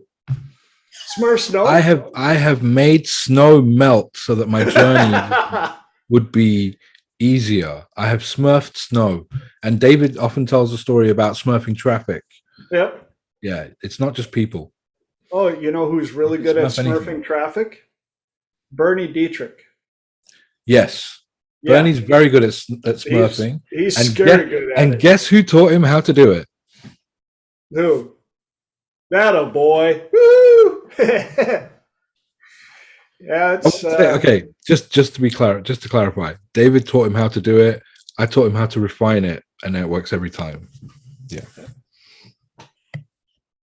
can I jump back into the giving people the space to talk? yes. Because I mean that's a wonderful honor and a privilege, but in a consult situation, people tend to get caught in their story and loop it round and round and round. And you actually, especially if you're time constrained to get a job done, you've actually got to interrupt them and shut them up to be able to get to what they actually came for. Maybe you haven't experienced that, but I've had clients that will loop it around and around and around and around until you interrupt them and stop that habit. How do you deal with that, Elijah? Or you don't? Sorry, Fran, I switched off halfway through your question. Could you say it again? Sorry. Especially in a consult situation, Mhm. if you give people the opportunity to talk and talk and talk and talk, which is beautiful, I absolutely acknowledge and admire that. But if you're in a time constrained situation and people get looped in their story, my experience it's their time. No, they paid for it. They can use it how they want. Well, And I can remind them of that. You know, yeah. I understand. Listen, thank you, Mr. Client, Mrs. Client, and I appreciate that you want to give me even more information. You hear the suggestion, right? I appreciate that you want to give me even more information, right? But we're getting into the session time now, and I would like to actually make progress with you today. And you know what I mean? That kind of just, it's not about like, it's just, you just say it like a matter of fact, because that's all it is. I'm trying to help you. And, at the moment we're eating into your time. And if you want to eat into your time, I'm fine with that. Yep. Right. I'm absolutely fine with that. If that's how you would prefer to kind of get to know me a little bit better, and so we can have a stronger trust going forwards, working together. I'm all for that as well. But understand that this is your time. You've paid for it. I have more work to do after you leave. And so, you know, like, how do you want to proceed? And just a gentle reminder. It doesn't have to be a thing. You know, it's not That's like very you're being honourable. rude to them or anything. You're just being honest that, hey, this is your time, you know? I like that. Well, and one that I've had to do, because I've had a couple of clients that have looped on their stuff too, is I'll go, hold on just a sec.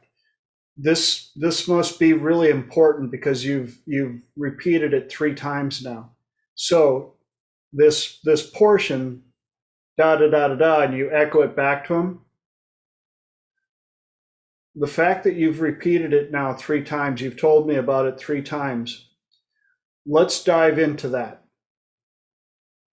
1, it stops the loop. 2, it points out to them that, yes, you've said this 3 times, but if they're going to hit that 3 times, that's one of my favorite, like, there's something there. There's a, you know, especially if you're listening, watching micro expressions, listening for the demons to pop their head out, that's a great place.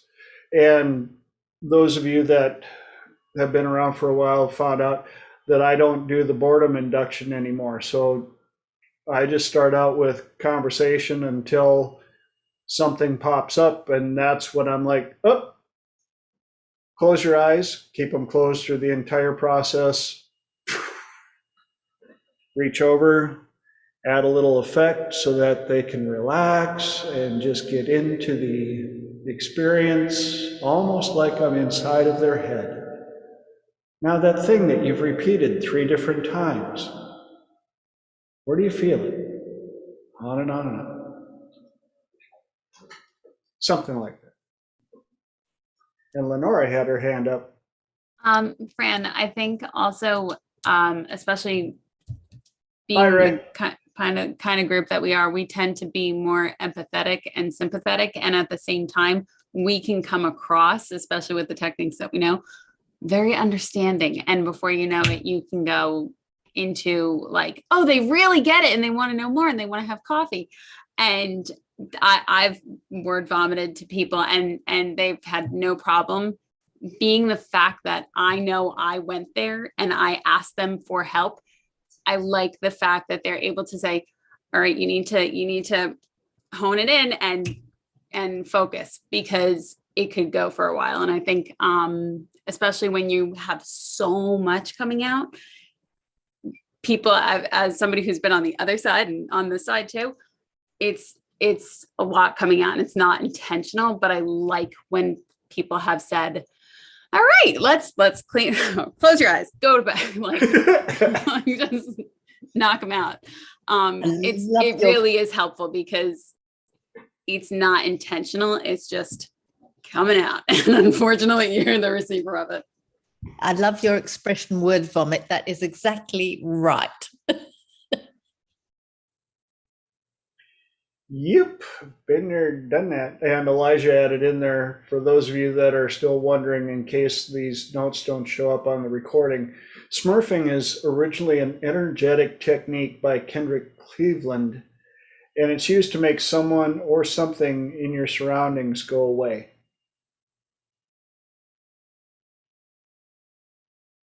And yes, I've used it a number of times. Never thought of using it on snow. I'll keep that in mind. That's, you know, everybody in the neighborhood. That's just one variation. Yeah, but everybody else in the neighborhood's going, how the heck does his driveway stay clean in a blizzard? What the hell? Just to get you thinking, TJ, had you ever considered what it would be like to smurf credit card debt? That So wouldn't work, would it, uniquely Elijah? That dangerous wouldn't work. Who knows? You are so uniquely dangerous that it's an honor to know you, my friend. Absolutely. And I mean, can you imagine you guys might get burned at the stake for having a clean driveway in a blizzard as well? Puts you in dangerous category. Yes. And I see our friend Phil managed to show up. That is so awesome. I'm here. Please stop talking about driveway. I'm missing one. I'm missing 30 Oh, meters. yeah. Let me know if Right. you find it. Are the sprinklers still on in the sky, or did Mother Nature finally remember that she's left them on all night? And so she's leaving the clouds hanging around just in case. And it's cooled off to 65 degrees, probably you're 65, 70 degrees today. So it's all right. It's pretty good. Sorry, I got video off because I'm bringing horses in.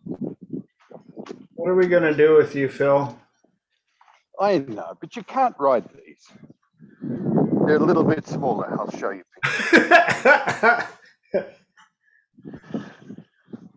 Hang on. We're down to 9 minutes. Is there anything that you'd like to hear about, Phil, or? No, I'm just ringing up to say hi. Is that big enough? Ah! That fills the size of my foot. Here's another one. Velvet. Velvet. There you go, folks. Horse therapy right here on Triple T. Brought to you all the way from Australia. That's what I'm talking about. Yeah, this will help.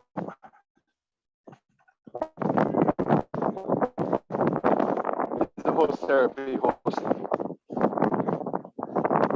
Yeah. There we go. There we are. There's your fun for the morning, afternoon. You'll have to listen to the replay when we get it back up. We were talking about horses earlier tonight. So Yeah, well, I actually use them if I have people who are having trouble with their emotions or having trouble sort of keeping themselves even or get stressed all the time. I just put a bunch of horses in the round yard and walk them over from about 20 or 30 feet away from the round yard and say, "Do you see that horse? See that horse move it to you, look at you? It knows you're there already. And it's not sure about you because you're stressed and wants to know why. And then see the horse look around, look to the others. Now they're all looking at you. Why? Because they want to know what's wrong. They want to know what you're seeing that they can't see. You see how that affects other people? Oh, and it works. It really does. It gets people thinking of, they can see you from a long way away. They can understand what you're doing from a long way away. Why aren't you doing something about it? So I'll cut out the wind, I'll disappear. That's amazing to feel that the energy that we give out goes that far, and we're just really so unconscious of it. And horses and animals pick it up just like that. Horses are especially good at it. Horses, especially, we've heard Phil say quite a few times that they're prey animals, right? So they have to be like hyper aware of dangers around and things like that. So that they can sense you from much further away than your average human can sense, in terms of distance. There's documented evidence that they can hear your heartbeat from more than 30 feet away. Mm-hmm. Yeah. Right on. If you're lucky enough to have a horse be comfortable enough to come up to you and sit down next to you, then you must have some kind of amazing state going on at that point, because they will not sit down next to just anybody. They have to feel supremely safe to do that. Well, there's another good way to find out about people around you. Take them out to a farm and see how the animals interact with them. Bunch of my dogs, I had one dog named Rory, pictures over there, and she actually saved. I was living in one of our college rental houses in San Diego, and I had 7 college kids as roommates, and one of them was going to go out on a date with this guy. Rory did not like him at all. And so before she got to go out on the date, because I started watching him hyper aware, watching what he was like, and anytime he got a chance, he was looking at the other ladies in the room in a certain way. And so I got my roommate off to the side and I went, I know you're all excited about this dude and everything. Rory can't stand him. You don't believe me? Just watch her. Try and call her up to you guys when you go for the night. There's something that she doesn't trust in him. I don't trust him. But I wanted you to understand it's not coming from me. Sure enough, as they were leaving, she was smart enough. She called Rory over, and Rory wouldn't come anywhere near, which was very rare. And didn't take long before they got to the club where now the rose-colored glasses were off. And she started looking at this dude in a different light and called for a ride home. So, just another thing. Use your environment, whatever it is. Be aware of all these different, what do we call them, avenues or ways to find out stuff about people that are around you. I know Elijah's seen James French's work with animals, but that's really interesting, and it's a lot about self-mastery and calming your inner self. What's his process called, Elijah? I've forgotten. The peace technique. The trust technique. Trust technique. Yeah. Yeah. Right. The trust technique. Well, of course, Phil knows all about it. The only hassle with it is that people are saying, oh, they do it so you can do it with any horse. But what happens is that horse picks you, and it's not easy to get anybody else to do it with that horse. And that's the only issue around. It's not a generalizing thing. It's getting trust with a particular horse. And they're still trying to work out how to expand on that. Yeah, and once you've started something like that, it's a contract. You can't undo it. If you want to go back to your old ways with the horse, it's just not going to happen. The horse will rebel and reject it because you've created that environment where you're accepting the horse on a whole different level and listening to the horse. And if you go back to, you have to do what I say, there's resentment that can be built. There's no need for that, though. There's no need for that. Once you go down that path, you don't need to, because you're no longer commanding. You're asking, and you're giving your partner, if you like. In this case, it's a horse, but you're giving them. It applies to clients too. You're giving them the opportunity to refuse your request. And that's what makes it okay. However, like Phil was saying, if anybody else handles that horse and expects it to behave in the way that horses are meant to behave, there's can be. Oh yeah, because they haven't put in the work. Yeah, Yes. They haven't put in the work yet. They haven't built the trust. They haven't built the bridge. Yeah. Right? The horse doesn't know them the way it knows you. Right? So yeah. And it's the same with clients as well. You know, I've had clients call me up and like, do you do like sessions over the phone? Because because they've moved far away and they just do not like their new therapist. Rubbed them the wrong way, didn't do things the way I did things, and like, okay, we have to find a way to work long distance. It's okay, we'll find a way.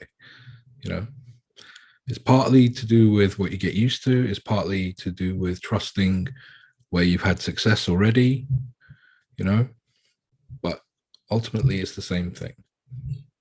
That's why it's so funny when people are surprised that you do what? Like, yeah. Well, and I'm like, I've got clients all over the world, and they're like, what, you do it over the internet? I'm like, yeah, you can do that over the internet? I'm like, quite well, yeah. I've actually been virtual for over 3 years, and I even had clients when I was living in San Diego that were close enough. They actually lived close to the clinic that I worked out of, and couldn't understand why I wouldn't do it in person. I'm like, I'm better at it online because of. You don't do face-to-face, TJ? What's that? You don't do face-to-face? I do if I have to, but I prefer online. Really? Wow, I'm surprised. I still prefer face-to-face. Here's a couple of reasons. One, but, yeah, interesting. One, it's much easier for me to record the session, and I record everything to protect both myself and the client. Mm-hmm. But it's not impossible to record, right? So what's that? It's not impossible to record, right? So No, not impossible to record. It's just easier for me to record it this way. It's also easier for me to give them a copy of the recording so that they can go over stuff later on if they would like to. That's a no-no. No, that's a no-no. It is not a no-no. It is a no-no. It's a choice. Here's the other thing. It's a choice, but it's not one you offer. If they ask for the recording, fair enough. You can have the recording by all means. That's, GDPR, global data protection, whatever rules, right? You can have it. You're entitled to it. It's a recording of you. Of course you can have it. But, if for no other reason, just try it because I asked you to see the contrast between the two. If you do not talk about the person's session or what just happened, or let them review it afterwards, you'll find a very different level in your results and how they stick. Yep. Like when, a lot of people, they come out of trance, and the first question the hypnotist is, "Oh, how was it?" No. Don't talk about it. Don't talk about it. Don't, you know what I mean? And in the same way, you don't really want them to watch it, at least not immediately, No. They can watch it months down the line or whatever, but you don't want them to watch it within a few days of it happening, because they will find a way to consciously unravel all the work. Correct. Yes. And that's a but no-no. The part that I didn't get to was I also do corporate coaching, and I work with professional athletes for performance enhancement. So a lot of it is training and teaching stuff that they're paying for one-on-one classes. Mm-hmm. And my ability to have that recording for them, especially when I'm going over Echo Talk, 3 magic questions, values and criteria elicitation, Hakalau, all of that's those different things. Though. That's training and teaching versus but that's what I'm also right? That's what I'm also including when I say that it's easier for me to provide recordings to my clients. Okay. Yeah. And try it though. The other part that the recording, you'll be surprised. The other part that I get to do when I'm online is it's much easier for me to be able to add in effects that I've found to be very useful for the way that I do things rather than in person. Mm-hmm. No, absolutely. I agree with that completely. There is also stuff in person that you can't get through the internet, energetic field, proprioceptive overlap, that kind of stuff. So sorry. Lenora's got a question. No, I don't have a question. I have a thought. I disagree. I'm somebody who has recorded mine, the ones that I've worked with, and I strongly disagree. I think they deepen it further. Fair enough. That's why we do mastermind. I do not. If it's me and Fran, you know this very well. I do not watch over when I go into trance, and it has to be at least like 6 months or a year later. I will not watch it again. I'm on the side of Lenora with my general response with clients, and I do actually quite often make a recording and try and just sort of make it more like a meditation of the meat of what we do, and I make it available to them. If they want to use it or not, that's fine. But I think my experience is it reinforces it. But I'm open to suggestion and question, and if I make it into a sort of reaffirming what we've already done so that they get it even stronger in a sort of meditation style with music so they can put it on and go to sleep, I think it processes it even more. But I'm open to correction on that. And you've got your perspective, and I really value that. Yes. But jury's out, but I think it reinforces. Well, the beautiful thing is that's what this is all about. This is open forum. This is where we get to share ideas and opinions, and the stuff that has come out of these talks, I have learned myself, and I appreciate everybody here. Unfortunately, the time goes very quickly, and one of the things that I chose to stand firm on was my respect of everybody's time, in this being a 2-hour mastermind. So I have to bid all of you a good night and ask people to share the word. I would love to grow this community, and hit the subscribe button and ding the bell or whatever. I'm still learning all of this stuff, and just trying to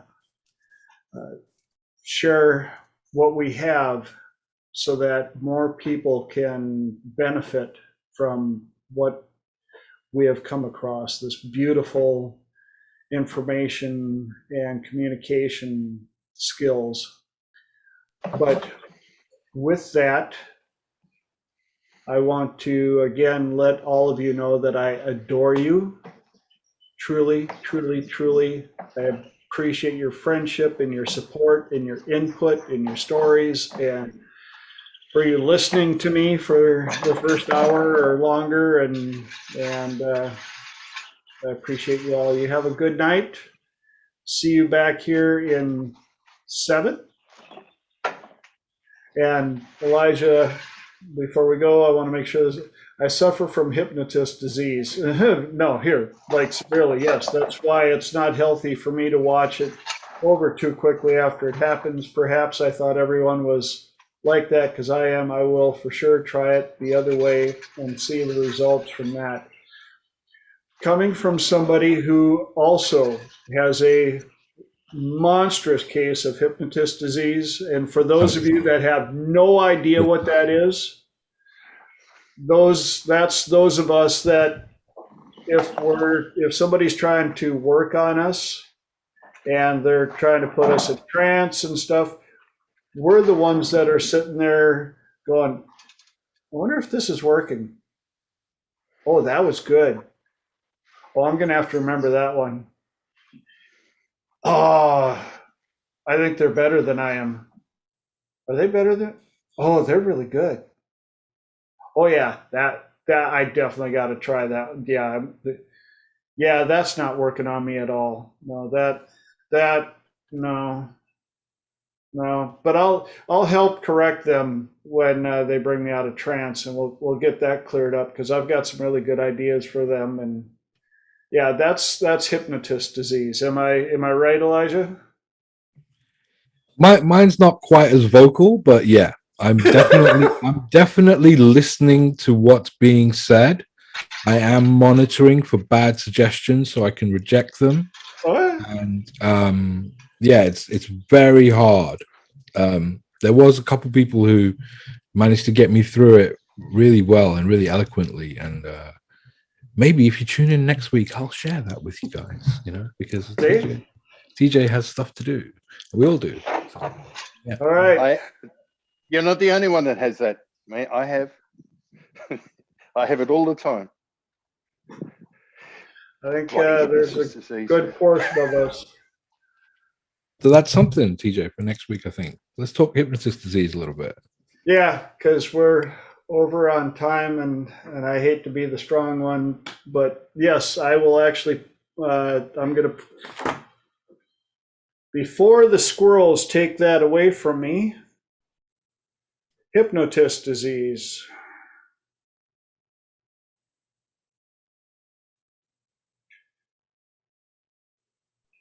Which means we all have something to look forward in 7 days, because I forgot, I didn't get a chance to get to moral hazard or finding you're happy and worrying about other people's masks.